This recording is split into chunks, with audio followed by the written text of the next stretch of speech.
Hey, good afternoon, everybody. My name is Matt Quick. I'm here with HireMilitary. We are live once again on LinkedIn, Facebook, and our YouTube channels. If you're in Facebook, come on over to LinkedIn, like we said all the time, and join the professional party, as they say. I'm just scrolling through some HireMilitary T-shirts from our vendor, Patriot. I got some good designs here, and I'm going to go ahead and wait for anyone that wants to send me their email address. Come on over. We'll have a discussion about your military transition journey, things that you maybe some tips you want to share. So I'm just going to go through some shirts right here and check it out, and maybe buy a couple of shirts or two. So we'll see. But as we wait, I'm gonna go ahead and watch the live feed. See if we have any questions today. Wait for a volunteer to come on here, and we'll go from there. So we're on here every day at 3 p.m. We've changed from 2 p.m. to 3 p.m. East Coast time. That's noon Pacific, I think. And we'll just have a conversation about military transition, talk about some what went right, what went wrong with some people, and go from there. So like I said before, I mean, I've transitioned, I think it's 18 months ago, and it's been pretty good so far. But I want to bring some more people on and get some exposure for them. So if you want to drop your email address into the comments on our LinkedIn Live, I'll bring you on here. We'll have a discussion, 10, 15 minutes, talk about your transition, how it all went. See here. So I am done buying shirts for now. And we'll try something else real fast. So we'll bring on some guests today and talk about it. So I want to give some tips real fast about your military transition. So normally when you're about 12 months out from military transition from separation date, go ahead and get on there and get registered for HireMilitary, get your DoD Skill Bridge or Career Skills program. You want to go ahead and try to get an internship on your way out. That way, you can set yourself up for success after the military.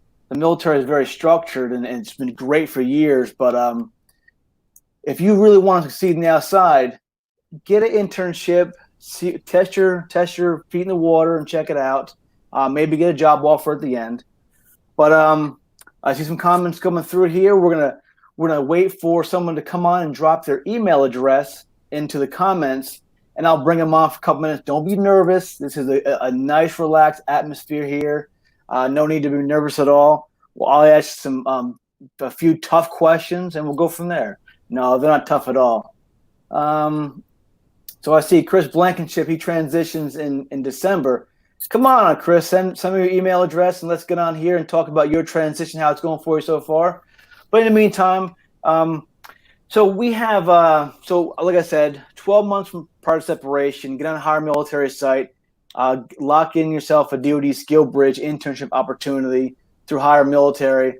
And with that, with the HireMilitary registration, you can also gain a corporate partner, a mentor through American Corporate Partners, ACP.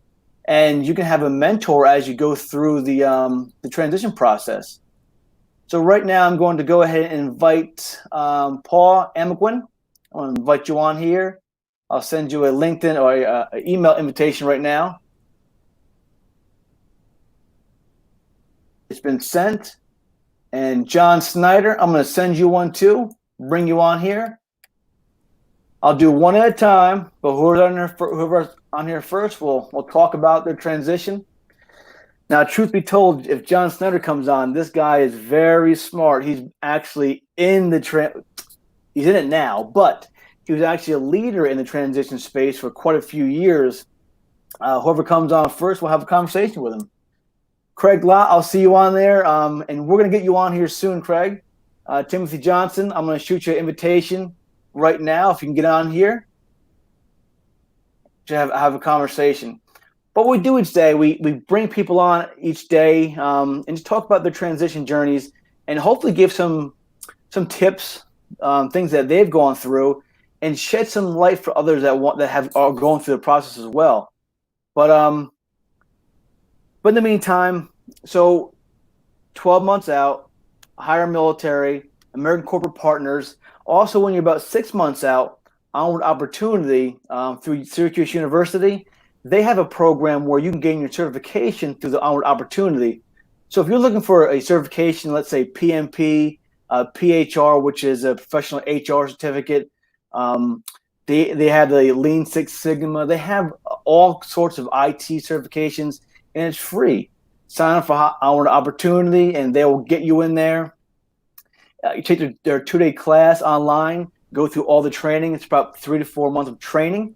Once you're trained on the certification you want to go into, they'll bring you on and they'll pay for your test. So you can test out, and hey, it's a great thing because we've all had rank in the military, and really the certification could be your new rank on the outside. So if you're into the rank thing, which some people are, this could be your new rank, your foot in the door. Because I just had a comment the other day with, I think it was Ray Dominguez. He mentioned certifications are required in most jobs. So the jobs we're looking for, get your certification and just get it done, knock it out. Brandon Meeks asked, does O2O take place of SkillBridge? So Brandon, so the DoD SkillBridge is the overall authority for training, transition, and each service has their own CSP. What I did, I got an internship that worked during the day, and the opportunity that worked in the evening. So you can balance those if you want to. It's great opportunities. And Marvin Dagan says, what school is that again? That's Syracuse University offers the Onward Opportunity. So it's a great school and it's a great opportunity. So also we have people always ask for resume assistance, and there are some great organizations that offer resume assistance for free. You're talking about the USO Pathfinders. They're a great organization. You can use those. Veterans, transition veterans, and military spouses can use the USO Pathfinder program 12 months prior to separation and 12 months after separation. So a 24-month window, you can use the USO Pathfinder program. There's so many out there, so get out there and get involved. Go to your local installation and meet your Pathfinder team. Just see what they have to offer. So we're waiting for 2 to come on right now. But in the meantime, very important. When you're 6 months from separation, this is when you can start your VA disability claim process. So a year out, a couple years out, start getting your medical records in check. Be seen by for the smallest ailments. Whatever you have, any kind of foot problems, it can lead to back problems, knee problems, hip problems. But be seen. And when you're 6 months from separation, go see your veteran service organization, your VSO. I used the DAV and Toshiba Narcissus. She was phenomenal with my process. She made it easy. I took the paperwork to her. She talked about it. We sat down for about an hour. I brought stuff back home, talked to my wife about what else bothered me, turned it back in, and I got I knew what I was getting, what I was earning once I got out. It was a freeing experience. So I'm going to invite Chris Blankenship here too to the broadcast. I sent a couple invitations out. The first ones that come on, I'll bring them on and we'll have a conversation, see how their transition is going, share some of their tips and tricks, perhaps. So we're going to bring someone on, looks like soon. Bring them in the green room and we'll have a conversation with them. So other than that, so 6 months out, I would look at the VA disability claim process. Another thing that is really big and no one likes talking about it is death. So after the military, you lose your SGLI. You can get VGLI if you want to, or you can go to a civilian company and get life insurance. It replaces the SBP if you don't want to go that route. Great opportunities out there. Just do your research. Have the conversation with your family, because really you're protecting them. So if you're looking for the SBP, that's Survivor Benefits Plan, take a look at that. What it costs. It normally costs 6.5% of your retirement pay, whereas maybe a life insurance policy may be a little cheaper. We'll see though. But have the conversation with your family and check it out. So I'm waiting right now for Paul or John to come on. Let me see here. All right, looks like John's going to come on here. John, I'm going to go live with you right here. You ready for this?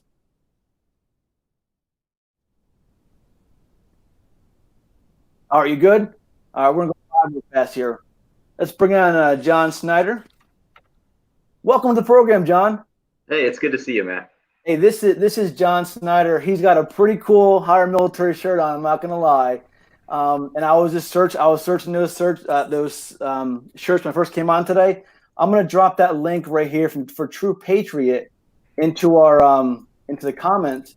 And those people that want to go buy shirts, hey, buy a shirt. I mean, it's great. If you're a runner, I recommend like I'm a runner too. 5Ks, 10Ks, maybe a half marathon. That's about it. But hey, go buy those shirts. And John, so welcome to the show. And how was your So when did you transition, and how was it for you? So I started my transition probably not as soon as I should have, considering I was the guy that was, in charge of the policy for the Army's transition program. Wait, you were in charge of it? Yeah. So all these your fault then, huh? I share responsibility in some of that stuff, yes. But I did a very poor job of following our own program's advice. I knew that I was getting ready to retire. I had made my plans, communicated with my supervisors and with HRC to let them know that I was going to be retiring from the Army, and made the mistake of thinking that the job was just too important. Now the job is important, and there is still a mission to do. And my boss was very supportive in making sure that I had time to complete my transition activities. Mm-hmm. But, transition is an individual responsibility, and I kind of screwed that one up. But my saving grace was was my network. It really was. I had the opportunity to go on several interviews, get a few job offers, but every single one of those happened because of my network. It wasn't because I clicked apply online or searched for jobs on LinkedIn or Glassdoor or mm-hmm. Indeed or anything else like that. Every single interview that I received, to include civil service positions, it was because of a network connection that I knew that was opening the position, or they happened to know the person who had the job that was available. So you're saying pretty much networking is important, right? Networking, unless I don't want to disparage any jobs. I really don't. But unless you're looking for an entry-level minimum wage job, yes, absolutely. Now you can shoot for the moon and try for that to be that part of that 3% that doesn't mm-hmm. know anybody and just fills out an application and submits a resume and hope you make it through there. But when I look at stats like a few hundred people or a few thousand people applying for one position, you got to play the game better than that. Chances aren't good you're going to get the job or get an interview process. Right. So networking could be your saving grace in that aspect. Absolutely. And you mentioned earlier, while I was trying to figure out the whole this congratulations whole social life thing. No, I appreciate it. I actually have a session that I'm going to do Friday morning with some representatives from the Indian veteran community. Okay. And so they use the same platform. I was either going to fail there or fail here. So thankfully I made it through. But success. It's a wonderful thing. You hear a lot of people talking about your resume, and when you go through the transition assistance program DOL workshop, there's a lot of emphasis that's placed on it, and rightfully so. It is an important document, but I think that if you talk to 10 different people who didn't shop, but asked for feedback on their resume from 10 more people, you would hear 100, 1,000 different ways to prepare a resume. That's true. So, I'm not saying don't do it. Input is important, and I certainly needed it. The first couple of times I gave my resume to somebody to take a look at, great feedback, and just hacked my resume to pieces. But really, it was all about getting me out of the mindset of writing like someone who's in the military, That's and true. and putting comments down on my resume that are going to grab a recruiter or a hiring manager's attention. But remembering that that's just the beginning of the story. You want to get their attention, but you want to get their attention enough so that they bring you in for an interview. That's when you get to lay out your story for them. So a cover letter could be important too, but on top of that, so your resume, your cover letter, and then networking into that company through people with similar backgrounds to you could be that nudge you need to get noticed or just get to the table, right? Absolutely. And have conversations with people. I mean, we've talked about it all the time. It's amazing to me. It was amazing to me as I was transitioning, and it still is, the number of veterans that are out there, regardless of their career field or their service that they served in. Just reach out and ask to talk to them for 15 minutes or 30 minutes. And every single time I asked for 15 minutes, it was about an hour and 15 minutes by the time we ended up getting off the telephone. The conversation, because they love talking, so yeah, it helps you out. absolutely. And no one's transition experience is exactly the same. But if you talk to people, you will get nuggets every single time, nuggets of information every single time that's going to help you in your personal journey. This is why mentorship is so important as you transition too. So when I was transitioning, I had two mentors that helped me out, and I would reach out to others just for different backgrounds, and they're just the conversations alone helped me out. And this is one of the reasons why we do this, is just so people on a broader scale can see, hey, this is what's going on. This is my experience, and just share experiences, because we know people can't get on LinkedIn and just type. It's hard for some people, but come on here and talk for 10 minutes. Your transition journey stories are immensely helpful. Yeah, absolutely. So you transitioned during the COVID, or was yours pre-COVID? So I began pre-COVID. My actual retirement date was 1 March. So I was, as everything was being locked down across the country, that's when I was out of the Army and part of the retired roles. And so you got lucky though. I did. I did. I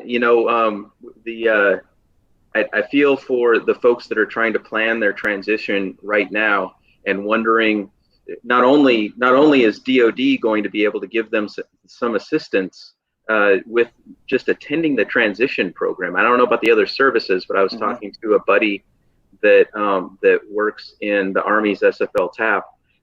They're more than 10,000 soldiers backlogged right now, and they're working through them. And thankfully, they are the one service that it might be kind of low tech, but they do offer virtual center services so they can continue to help transitioning soldiers. But the rest of the military does not have that, and they can only see so many people through the virtual center. So they're dealing with that. Programs that are available through SkillBridge are much slimmer now than they were when you could go to a place on a military installation that was doing employment skills training, or traveling to a place where an internship was available. And so we're kind of stagnant in that piece. And then once you get beyond that, what are the employment prospects once you are out of military service, which to me makes it even more important to be establishing and working on your network right now. We're still DoD is still in predominantly work from home mode. So do your work from home, but you know what? Take some time and do a little bit of networking while you're doing that as well. It's so valuable right now. And Jerry Crouch, he had a question for us. What is the best way to get interest from an organization providing internships through DoD SkillBridge? So do you want to answer that, or you want me to answer that? Yeah, why don't you go ahead and answer that, and All right. if I've got something, I'll throw it in out there. So Jerry, my take is, if you can talk the laws and legal ramifications to an employer and get them excited about bringing on military transition veterans, do it. If you can't, because let's be real, I couldn't do it. I couldn't go to an employer and say, hey, I want a free internship with you guys. Well, first of all, I'm too aggressive in that aspect. So Chris Thorne with HireMilitary, he is built in a way that can talk to employers, and he knows the HR laws. So when you go to an employer and say, I want a free internship, and it's offered through HireMilitary, they take a pause, because free internships, they may be illegal. That's why HireMilitary exists, just to break down the barriers and get in there. So Jerry, come to HireMilitary. Let us know who you want to work with. We'll reach out on your behalf, and we'll figure it out. Anything to add, John? Yeah, that's exactly right. And you know, there are a lot of employers that want to help transitioning veterans. There really are. But particularly when you start getting into the larger Fortune 500 or just successful companies, they've got a huge legal department, and they're looking at the Department of Labor's document called the Fair Labor Standards Act. And we absolutely, and we can help them with that, but they have to be very careful with that, because the fact of the matter is they don't really understand that through SkillBridge, you still are receiving a paycheck. You still are receiving your medical care, and they don't have liability if you happen to get injured on the job site, or something to that effect. But attorneys are very risk averse. But that's why we are here, and HireMilitary is very good at working with companies, and also working with the SkillBridge representatives on your installation to assist the chain of command with the approval process. Again, I'm on with John Snyder today. He joined us from HireMilitary because he's actually the director of military programs. He can reach out to your CSP, your local CSPs, and work with them to get you through the process, because we know it's not so easy. So work with us, HireMilitary. Come on here. It was a team of not just veterans assisting others. We went through the process just recently. We know what it's like. So get on here, and I'll tell you what, empathy, we've been there. We know what it's like. So John, so what can be your two or three transition tips that you can give a transitioning veteran, either now or during this COVID? So the first thing is, start the process as soon as you can. For all of the services, if you are transitioning from the military, you are authorized to begin your services transition program up to 18 months before your separation. Now, that doesn't mean, and that's whether you're retiring or doing a resignation of your commission, or you're ETSing from an enlistment contract. It does not mean that you have committed to getting out of the military. It just means that you are educating yourself. And by the way, if you do stay in the military, as you continue to progress, and you have soldiers, sailors, airmen, or Marines that are reporting to you, you can start helping them out as well. Because let's face it, that over 70% of the armed forces only stay for one enlistment contract, or their initial commitment if they're a commissioned officer. So it's really you. That's how we help change the dynamic within our military services about preparing for transition. So start as early as you can. If you happen to be in the Army and you're coming up on your retirement, you are authorized to seek out transition counseling as early as 24 months prior to your retirement date. And that's just obviously you don't have a retirement that's approved, but it's when you have that mark on the wall, go ahead and go down to your TAP center, your transition readiness specialist, whatever service you happen to be in, and talk to them. The requirements are different for the military now. It used to be when I transitioned from the Army, all you had to do with regards to the transition program was be complete by before 90 days prior to your transition. Now you have to start, regardless of your service, no later than 12 months prior to your transition. Otherwise, you and your command are violating Title 10 of the United States Code. So keep those things in mind, and really, that's what gets you thinking. It's those classes. They're not the be all end all, but it gets you thinking. And listen to reach out to veterans that have transitioned. The other thing that I would say is, you mentioned it a little bit earlier. Stay on top of your disability claim process. You can't start before you're 6 months if you're more than 6 months from transition. But if you don't get your claim into the VA at least 90 days prior to your transition, then you're kind of stuck. You have to actually wait for your transition in order to have the VA start processing. So start early, 6 months. Start early. Absolutely. Hey, John, that was good information, good down and dirty. I'm glad you missed the COVID transition period, but I'm going to bring on Paul next. So any last words for us, John? Remember this, transition is a team sport, so take advantage of it. You don't need to do this alone. That is so important. John, thank you very much today. John Snyder, everybody, for joining us. And we're going to go to Paul next. Thanks, John. Thank you, Matt.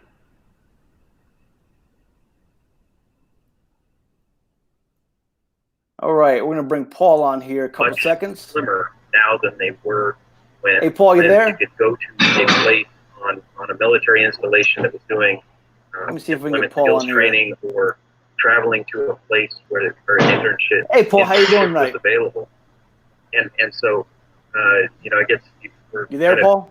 Stagnant in that piece, and then once you get beyond that, what are the employment prospects once you are out of military services, military service, which we're going to try to bring on Chris makes then. It even more obvious. Chris, you there? Working on your network right now.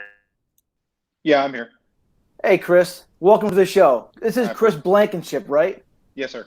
So where are you at? In your car right now? Actually, down in my basement. All right. I can hear the echo. It's nice. You need me to move? No. You're fine. You sound fine. All good stuff. So Chris, when are you transitioning? Or based on that beard or the goatee, you've already transitioned, right? No. Well, we're working from home. So I work at the Department of State. And so we've been teleworking for the most part for the last 4 months or so, 3 months or so. So just kind of taking advantage of it, getting used to what will be the new norm. That's true. So when did you transition from the military? I will officially retire 1 December. Okay. You nervous or what? Very nervous. I'll tell you, there's so much anxiety that goes into this. And I think just listening to everybody's comments, we're so used to doing something for our whole life over the last 20 years. And I think it's scary to think that, for the first time in most of our adult life, we're given a choice of what we're going to be doing in our, post-life and post-career. We're used to being told, hey, here's where you're going to go. Here's how long you're going to be there. Here's who you're going to work for. And I think it's kind of scary when you start thinking about it like that. Don't think of it like I've got all the options in the world now. I can do anything I want to. Yeah, that's what I try to keep convincing myself. But as you transition and as you realize, I think, you get so used to, again, just the stigmatism of what goes on in the military. Yeah. And I think, as you transition out, you're not used to taking your military experience and the things that you've been doing through your whole career and then translating it so that the civilian community understands what you've been doing, because your experience translates to that. So it's just kind of a weird transition portion for us, I guess. So what is your job in the military? Are you Army guy or what? Air Force, and then I work in the personnel community, which translates to human resources. Okay, so what do you want to do when you get out? I would love to stay in the human resource community. I'm actually seeking. I've got a few job recruiters that I've been talking to and trying to get into different organizations. Nothing panned out so far, but I'm still kind of in that 90-day threshold before I can start. Yeah. I'll start kind of hopefully seeing some more activity within the next 2 or 3 weeks. but I've got my resume out there, and I hear what everybody says is that, you ask 10 people about your resume, and then you get 10 different answers, 10 different responses. Yeah, you'll get that. And we're watching right now. You can we're live right now. So if you want to ask Chris some questions or ask me questions, I'm watching the live stream over here. It looks kind of weird. I look to the left, but I'm watching the live stream for comments, questions. I'll ask Chris any questions you have. But so how is it transitioning right now during COVID? It's actually been a very different experience. Because I was going to start kind of all of the process in April, as we got into the heart of COVID, and I think it kind of scared me a little bit, because you don't really know what like organizations are going to do, if you're going to have companies that are going to hire. You see all the job postings, and then you think, okay, well, is this job posting going to be available when I get ready to transition out, or whatever the case may be. So like doing some of the normal things that I think we get accustomed to, like, again, just going to the doctors or going to get your VA stuff done. A lot of that was kind of put on hold. So now I'm kind of where I thought I had a couple of months to make that transition. Now I'm not going to have as much time, which is okay. You still got your permissive and terminal leave and everything to that effect. But I think it just kind of has, we went on a 2 to 3 month pause of everything, and now everything's starting to kind of pick up. And I think you'll slowly start seeing things pick up. But it's been a different transition than what I was planning when I first initially started. And Jerry Crouch had another question. So we talked about the VA disability process earlier, and he has, so start 6 months out and submit 3 months. No, Jerry, and for everybody else, if you're separating from military, you can submit your VA disability claim 6 months from separation date. So start the process by getting all your medical records maybe a year out, and then get it all together, see your VSO, your Veteran Service Organization. I use a DAV, use those 6 months from separation date. Once you use those, they'll take care of all the process for you. It's in their hands now, and they're experts. It's what they do. So they're there for you. Use them. So 6 months out, submit all the documentation, but gather up. If you wait until 3 months, then you have to wait till you're out. So don't wait 6 months out. So, hey Chris, so your HR, your 6 months from separation, have you already had your certification tests for anything?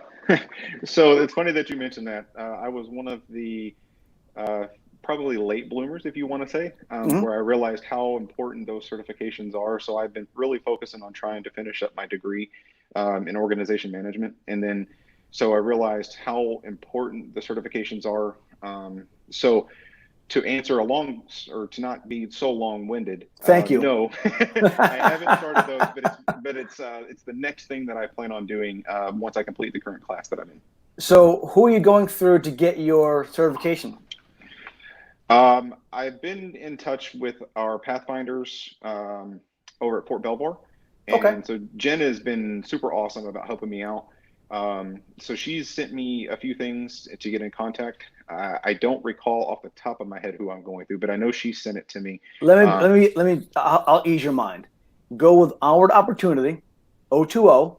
They offer the APHR, the PHR, and the SPHR. So use them. The best part is they're free, and they have the HRCI, I think, is who really backs it. So you're not getting the SHRM one yet, but you can get the HRCI one. I know Chris Dorn is a big advocate of SHRM, and I am too, because SHRM is a great organization. But right now we get the SPHR for the military, or PHR, either one. But go through their training, take the class for 3 months, test out, and then you'll be certified, and that's now your new rank. So you can walk into a job knowing you're certified. They're like, okay, this guy or girl knows what we're talking about. Perfect. Thank you so much. I really appreciate it. Don't forget O2O. Great stuff. O2O, got it. Yeah, I got you, Joel. O2O right there.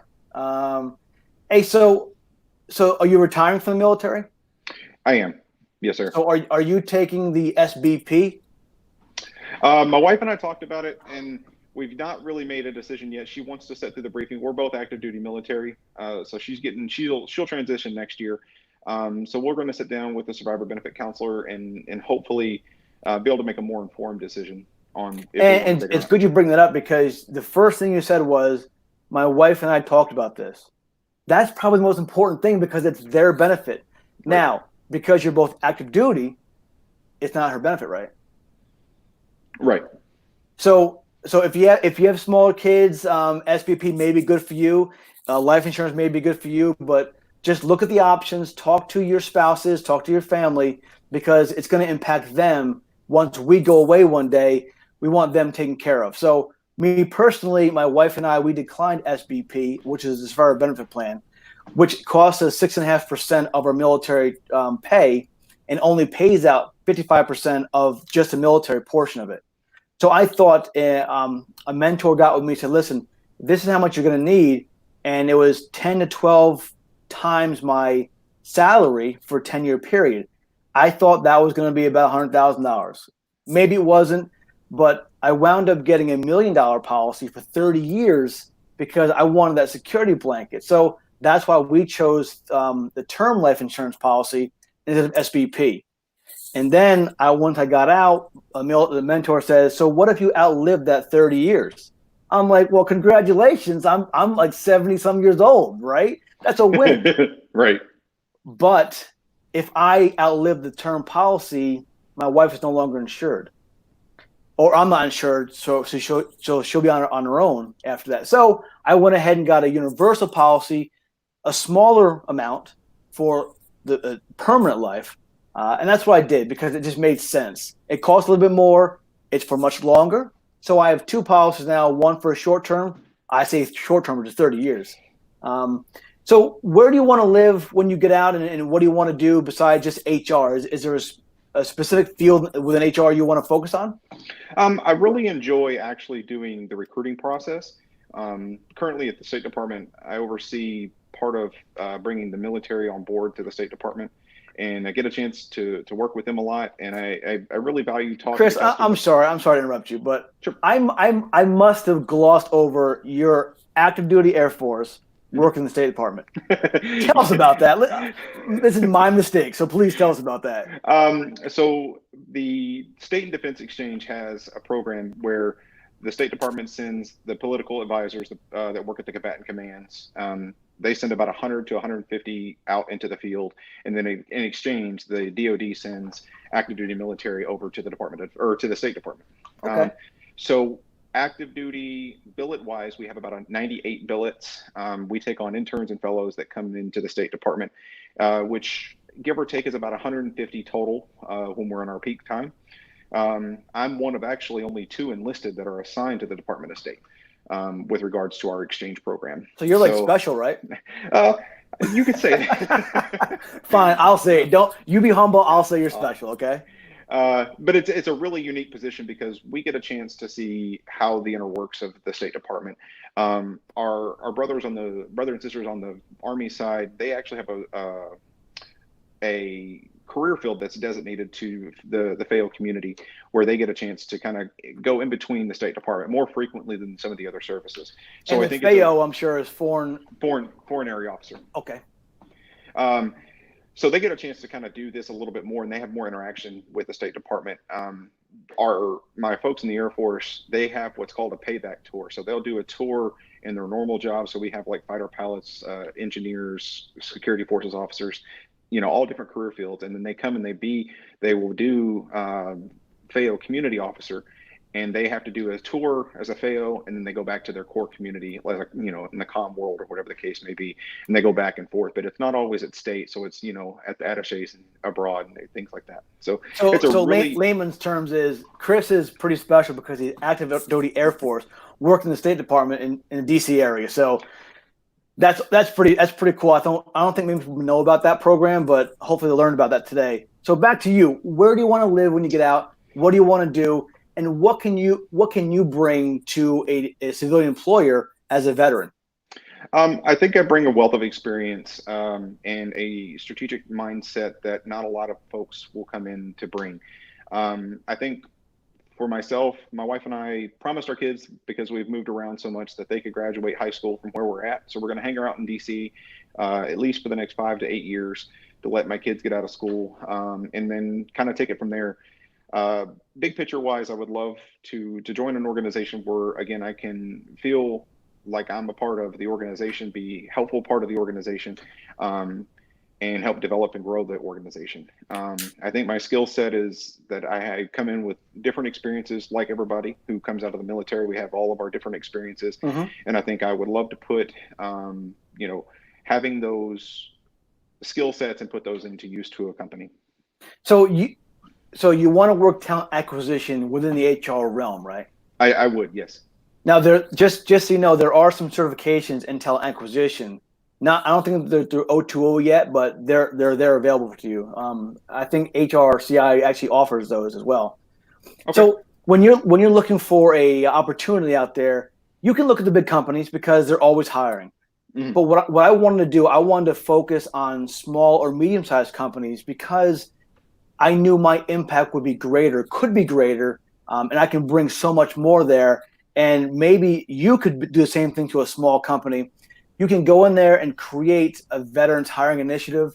You can get them into the DOL, Department of Labor, awards programs. There's so much that we can do as transitioning veterans, because sometimes we say, well, this is what I did in the past. Like I was a mechanic, or I was in cyber, or I was in infantry. I can't bring much to the outside. Not cyber. Cyber can bring a lot of things.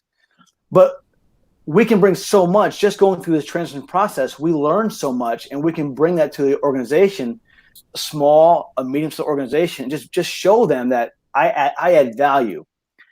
So back to you when it comes to talent acquisition. Do you know? So are you a recruiter now, or you want to be a recruiter? I'd love to be, because I think it's it's kind of embedded within the HR community. So I think I think I have a knack to talk to customers, and know what we're looking for as a community, and then be able to bring in that talent. So I think, I feel like I'm a people person. I've been doing it for over 20 years and helping folks out. So I think it's kind of right down my skill set to be able to do something like that. And those that are joining us late, he's not in prison. That's not a jail cell. He's in his basement. So don't worry about that, right? Sorry about that. Sorry about the poor background quality. I apologize. Hey, maybe someone saw the goatee. Oh, this guy's in jail right here. But I wanted to clear it all up. It's not in jail. No, he's in his basement, which is, I'm sure it's away from the kids. It's better with sound. A little quieter because no one comes down here. Good. So let's take Chris's maybe top 3 tips for transitioning veterans right now. What would you give them or offer them as tips that you've gone through, maybe some challenges you overcome? What are Chris's top 3 tips? Like most will say, I think the first part is I did not know the value of LinkedIn and the network community that you can develop and grow from and learn from. For that. So real fast, if you're on Facebook watching this, get on LinkedIn. Chris said get on LinkedIn. Get on LinkedIn. It's 100%. LinkedIn is, I had one of my good friends, Nick Fuentes, he kind of opened my eyes to how much LinkedIn is actually valued in the civilian community, and how much you can network, and how much it allows you and opens a lot of doors. So I definitely say that I wish I would have taken better advantage of LinkedIn probably earlier on in my career, just to be able to establish that rapport initially. And before we go to the second one, so I've been on LinkedIn now for I've been on LinkedIn for I think 6 years. I joined 6 years ago. I've been active on LinkedIn for only about 18 months. It's been 2 years now. So since I started my transition, because like many people, I went to one of Michael Quinn's branding workshops, and I was taught some lessons. I had the aha moment. I went through all that stuff, and I would recommend everybody at least get an account now. And if you're active, great. If not, you'll get active. But get an account now, establish your brand, get your URL, your personalized URL, and just start building it up. Because over time, you can see how invaluable it is. So number 1 is LinkedIn. What's number 2, Chris? Number 2 is definitely networking to folks within the civilian community. I think military, we get so accustomed to networking within our own community that once we start that transition out, we are kind of late in the game. So I would definitely say that's where the two kind of tie into the same, is when you do LinkedIn and you start, looking for folks that are similar to you and be able to reach out to folks in the civilian community. I think it gives you an opportunity to talk to folks and learn from folks, and to start developing that rapport and community outreach for yourself. And both Erica McInnes and David Hessler said, don't forget to talk about LinkedIn, the free premium. The free premium. So yep. the free premium's out there too. So if you want LinkedIn Premium, what I did, it's for 12 months. I got it 6 months out, and then I used it 6 months after. So use it wisely. Didn't mean to interrupt you, but these comments coming in fast. It looks like you have a good-sized fan club now. So get on here later on, all right? Appreciate it. So number 2 is networking, right? Go ahead. Number 2 is networking. And then I think the last thing is Michael Quinn said it probably the best, is you don't have to be humble. You are your own bestseller. So, don't be afraid to go out and ask for informational interviews. Be humble when you get the feedback, and to accept the feedback. But you're your best salesman. So go out and present yourself for yourself, because you've served, however long you've served in the military, whether it's 4 years or 20 years or 30 years, you've done what only 1% has done. And that experience is valuable in the civilian community. So, be able to go out and tell your story, and to be able to be your best salesman for yourself. So Chris's tips are: get on LinkedIn, networking, and don't be so humble, because you're your biggest advocate. Just tell your story. Either get on here with me, tell your story like Chris is doing and John did earlier, or get on LinkedIn, just tell your story there through words. But either way, get on LinkedIn. Chris, thanks for coming on today. I appreciate it. This has been our viewership went up since you came on, so they were interested in you for some reason. So again, I appreciate you coming on, and I'll end this.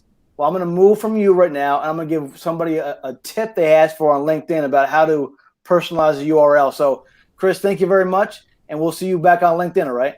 Appreciate it. Thanks for having me. All right, take care.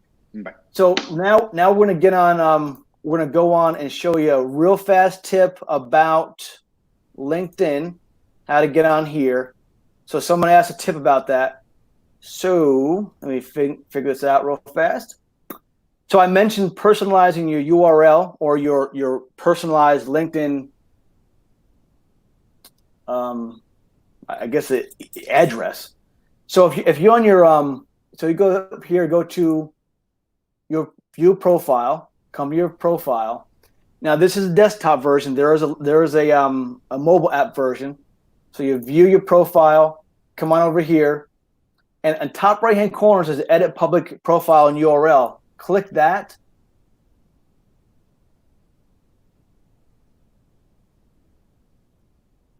And you come here, and right up the top right hand corner, I can change this to say whatever I want it to say, whether it's LinkedIn.com/Matthew Quick, Matt Quick, Private Quick, whatever you want to do. That's how you're going to brand yourself initially, and then build upon that. So this you can add to your business cards, your resume. This way people can find you easier. So if you have all those numbers and letters afterwards, get on here and just check it out. But so I didn't hit the button. So this is it right here. So if you go to view your profile, top right hand corner, Edit Public Profile and URL, click that. That brings you to your profile page. Top right hand corner, edit your custom URL, click the pencil. That just right here, you can change it, LinkedIn.com/Matt Quick, Matthew Quick, whatever you want to do. That's how you do that. Now on the mobile version, it's even simpler. Go to I can't show the mobile version here, but go to view your profile, the top right hand corner, the little sprocket cog thing, hit that, go to privacy, and then edit your public profile, and right there, same pencil, hit that, change your information. So we can talk about that. And that right there is today's show or today's live session. I appreciate everyone joining today and watching. And really, this is about telling your story. So if you want to come on this live session, normally I schedule them out a week or so out. If no one comes on, I'll offer the opportunity while we're here, and it's every day at 3 p.m. East Coast time, 12 p.m. Pacific. And Thursday, I'm not on. Chris Thorne's on with his employers, so he talks about the big stuff. I talk to people, just get their story, share them for everybody. So if you want to come on again, if you watch the show, I appreciate it. I'll go through the comments later on and hopefully answer some questions I missed while we're here. And other than that, if you have any questions, we're on LinkedIn most of the time. And everybody have a great Tuesday. It's Taco Tuesday, so enjoy tacos, everybody. Until tomorrow, see you then. Bye.